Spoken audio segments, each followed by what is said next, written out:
कि आप अभी बैठ करके जब भी आपको मौका मिले आप अपनी इन्वेंटरी लें, अपनी सॉफ्ट इन्वेंटरी और हार्ड इन्वेंटरी। वो क्या है? हार्ड इन्वेंटरी, सॉफ्ट इन्वेंटरी क्या है?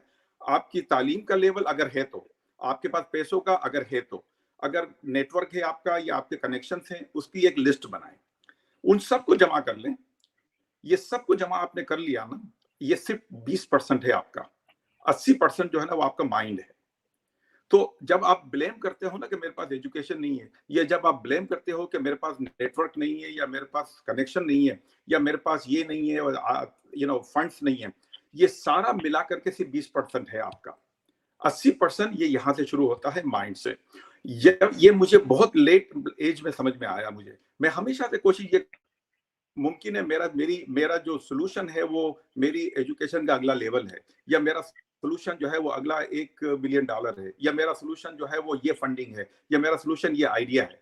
ये आइडिया वगैरह सारी चीजें अपनी जगह पे बड़ी वैलिड हैं, लेकिन जब माइंड शिफ्ट मेरी जिंदगी में आया, उसने मेरी जिंदगी चेंज कर दी। वो माइंड शिफ्ट है क्या?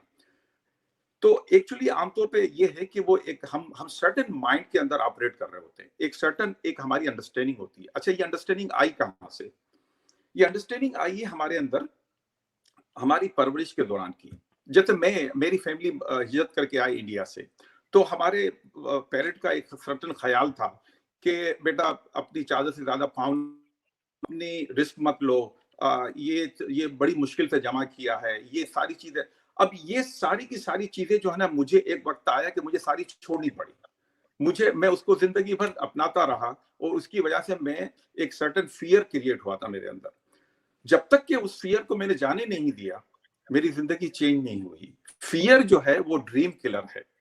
मेरी जिंदगी में चेंज उस वक्त आई जब मैंने रिस्क लेना शुरू किया, जब मैंने अपने पेरेंट्स की वो बताई हुई बातों को, अपनी टीचर की बताई हुई बातों को चैलेंज किया मैंने। हमारा लक पर, लक हम कहते हैं कि या तो लकी है और अनलकी है। मैं कहता हूं कि luck is a combination of two things, your preparation and your opportunity.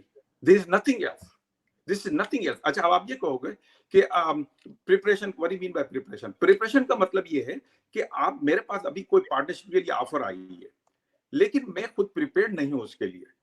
वो मेरा अनलकी कर दिया उसने मुझे। अगर मैं प्रिपेयर्ड हूं तो ये मेरे लिए लक है। तो हमारी प्रिपरेशन को तो अगर आप मिसाल के तौर पर, आपका जो भी ड्रीम है, आपको छोटा सा ठेला भी खोलना है, या आपको इलेक्ट्रिकल की दुकान खोलनी करना है, उसकी प्रिपरेशन करें। इवेंचुअली अपॉर्चुनिटी आनी है, होना है। ये इस लॉ ऑफ नेचर, ये होना है। आप प्रिपेयर करें अपने आप को, अपॉर्चुनिटी खुद आएगी। ये वो सारे बिलीफ हैं जिसको हमें चैलेंज करना होगा। जब मैंने अपनी जिंदगी में इन चीजों को चैलेंज करना शुरू किया कि यार, luck is, I can make my own luck. I mean, अक्सर लोगों का बिलीव नहीं है ये, लेकिन आई बिलीव के जब मैंने अपने इस पे अमल करना शुरू किया तो life changed, is completely change for me.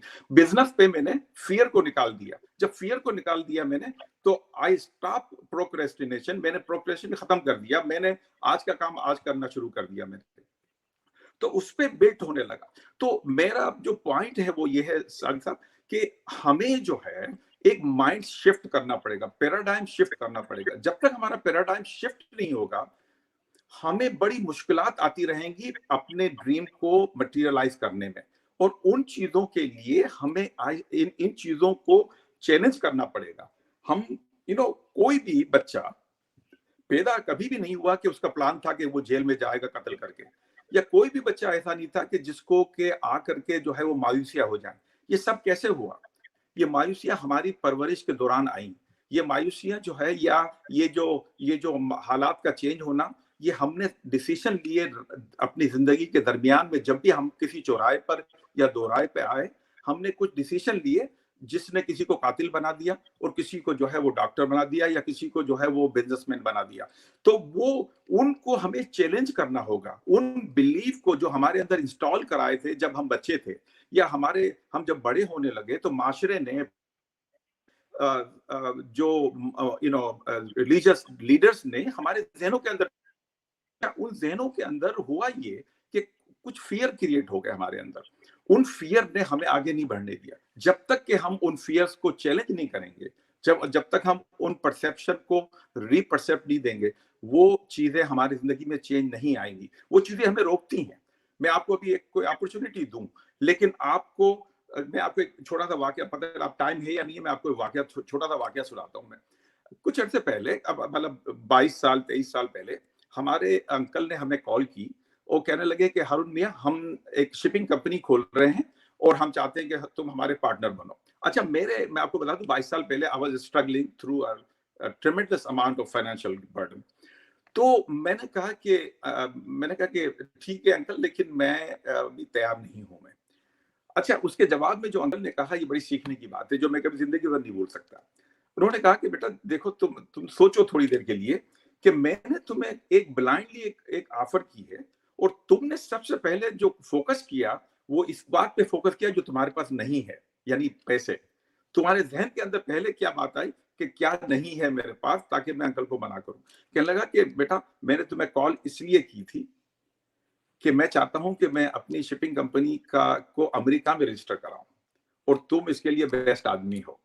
तो मैं चाहता हूं कि उसमें तुम 10, लेकिन तुम कंपनी के एडमिन तुम हो जाओ। अब मैं ये कह रहा हूं आपसे कि मैं प्रिपरेशन और लक की बात कर रहा था ना, कि अपॉर्चुनिटी आई मेरे, लेकिन मैंने अपने आप को प्रिपेयर नहीं किया। अब देखिए मेरा फोकस कहाँ गया, सबसे पहले फोकस गया नेगेटिव चीज पर जो मेरे पास नहीं है।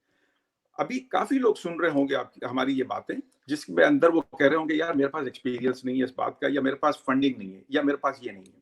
मैं कहता हूं आपको कि आप उन चीजों पे फोकस करो जो आपके पास है, और उसके बाद उन चीजों पे काम करो जो आपके पास नहीं है। मैंने जिंदगी में यही किया, और मैं चाहता हूं कि लोग इस पे थोड़ा सा ध्यान दें, और इससे इंशाल्लाह मैं समझता हूं कि काफी लोगों को अपनी ही चीजों को दोबारा रीएवेल्युएट करने का मौका मिलेगा, और इस तरह से जो है वो अब हमारी अपनी सेल्फ दुरुस्तगी होगी।